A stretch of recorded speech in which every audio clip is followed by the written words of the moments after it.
আসসালামু আলাইকুম, আমি জিয়াউল হাসান, সাসকাচুয়ান কানাডা থেকে। সত্যি কথা, এখন আমার বিশ্বাস হয় না যে শেখ হাসিনার পতন হয়েছে। এই মাত্র 15 দিনে কি হয়ে গেল! এরকম একটা ভিশাস একটা রেজিম এবং এরকম জেনোসাইডাল একটা নেত্রী, এটা নেত্রীও বলা যায় না, এটা তো একটা মাফিয়া রানী আর কি। তো এভাবে 15 দিনের একটা আন্দোলনে ওর উপরে চলে গেল, মানে ওর উপরে পতন হয়ে গেল, পালায় গেল। এইটা না এখনও আমার কাছে বিশ্বাস হইতে চায় না। আমার মনে হয় যে না, এখনও মনে আছে, আমি মনে স্বপ্ন দেখছি। তো এটা একটা দারুণ ঘটনা। এবং এই পুরো 15 দিনে যা হইলো, মানে এই কয়দিন, তো সেটাকে আসলে আন্দোলন বললে এটাকে মনে হয় ছোটো করা হয়। এটা আন্দোলন বলা যায় না, এটা হচ্ছে বিপ্লব বা এটা হচ্ছে রেভলিউশন। এবং আমার কাছে যেটা ভাল লাগছে সেটা হচ্ছে এই রেভলিউশনে মানে মেয়েদের ভূমিকা, বাচ্চা বাচ্চা মেয়েদের ভূমিকা। এখন ছেলেরা তো নামছে, এই ধরনের ঘটনায় ছেলেরা নামে, এটা ঠিক আছে।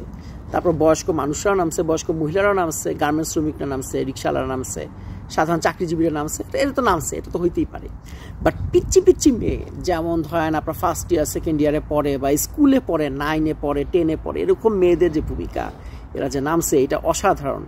একটা ছবি তো এখন চোখে ভাসে যে একটা পুলিশ ভ্যান, বিশাল একটা ভ্যান, ওইটার সামনে একটা মেয়েকে ঠেকায় দাঁড়ায় আছে, মানে সে ভ্যানটাকে যাইতে দিবে না।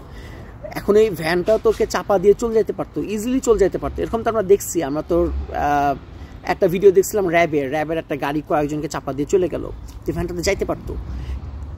ওরে যদি চাপা দিত, ওর তো লাশও ভালো মতো পাওয়া যেত না, একেবারে পিছিয়ে যেত, এত বড় একটা ভ্যান। তারপরেও সেই কি সাহস যে সে ধরেছিল। তারপর আরেকটা দেখলাম পিচ্ছি একটা মেয়ে, ওর তো মানে একেবারে স্কুলে পড়ে, আমার মনে হয় 9-10 হবে মনে হয়। মেয়েটা মানে স্কুলের ড্রেসই পরা, সে সাইকেল নিয়ে যাচ্ছে কোথাও এবং তার পিঠে একটা লাঠি রাখা, মানে এটা একটা অসাধারণ ব্যাপার।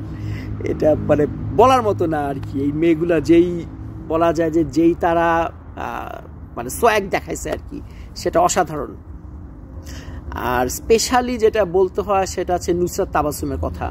এই মেয়েটা আমি ভাবছিলাম যে আরও অনেক সামনে আসবে, মানে ও অনেক লাইমলাইটে থাকবে আর কি, কিন্তু ইদানিং দেখতেছে একটু হারা গেছে। এবং সত্যি কথা, মানে আমি একটা আশা করছিলাম যে মানে এই যে মানে নাহিদ আছে, ঠিক আছে, আসিফ আছে, তার সাথে আরেকটা পোস্ট থেকে নুসরাত তাবাসসুমও থাকতে পারতো, সেও একজন অ্যাডভাইজার হইতে পারতো।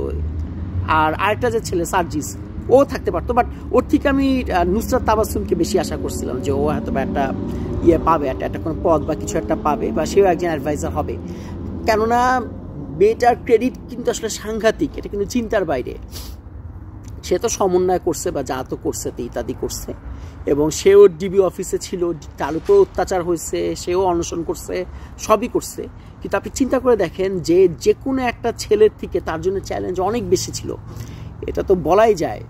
যেমন একটা এক্সাম্পল দিই, ধরেন আমার ফ্যামিলির মধ্যে আমার কোনো ভাই যদি বলে রাত 12টার দিকে, বললো যে না ঠিক আছে, ওখানে একটা মিছিল হচ্ছে, আমি এখন যাই, তো আমার বাপ মা তাকে হয়তোবা পারে থামাবে, কিন্তু হয়তোবা একটু কম থামাবে, তাকেও অবশ্যই বাধা দিবে, বা সে হয়তো বাপ মায়ের কথা ফালায় দিয়ে সে হয়তোবা জাস্ট হচ্ছে কি তাদেরকে পাত্তা নিয়ে বার হয়ে যেতে পারবে।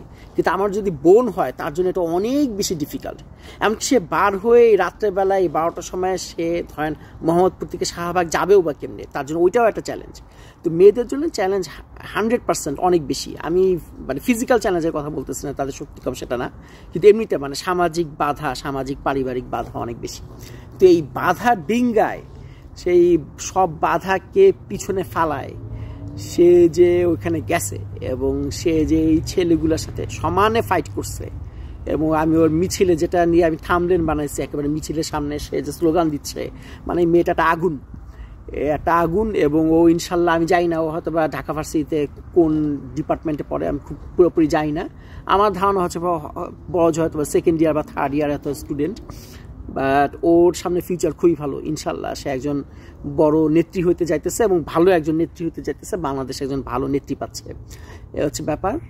তো যাই হোক, এখন কি আর বলবো, যে এই মেয়েগুলা যা করছে, এই নুসরাত তাবাসসুম সহ এই পিচ্ছি পিচ্ছি মেয়েগুলা যেটা দেখাইছে, সেইটা অসাধারণ, সেটা চিন্তার বাইরে। এবং এটা আমার মনে হয় যে পৃথিবীতে হয়তো অনেক রেভলিউশন হয়েছে এর আগে, আপনার ফ্রেঞ্চ রেভলিউশন, মানে প্রচুর রেভলিউশন হয়েছে, বাট আমার সন্দেহ আছে যে এই টাইপের বাচ্চা মেয়েদের এরকম পার্টিসিপেশন ছিল নাকি ওগুলাতে, আমার সন্দেহ আছে। থাকতে পারে, অবশ্য আমি যাই না, অত তো ইতিহাস পড়ি নাই, বাট আমার সন্দেহ আছে যে ছিল নাকি। যদি থাকে তাহলে তো খুবই ভালো, কিন্তু আমার ধারণা ছিল না, এটা আছে আমার ধারণা ছিল না। তো তারা দেখাইছে আর কি, এরা দারুণ দারুণ, মানে এটা মানে স্বীকার করতেই হবে। আমাদের বাংলাদেশের এক একটা মেয়ে হচ্ছে এক একটা আগুনের গোলা। যাই হোক, তো আজকে এই পর্যন্ত। আল্লাহ হাফেজ।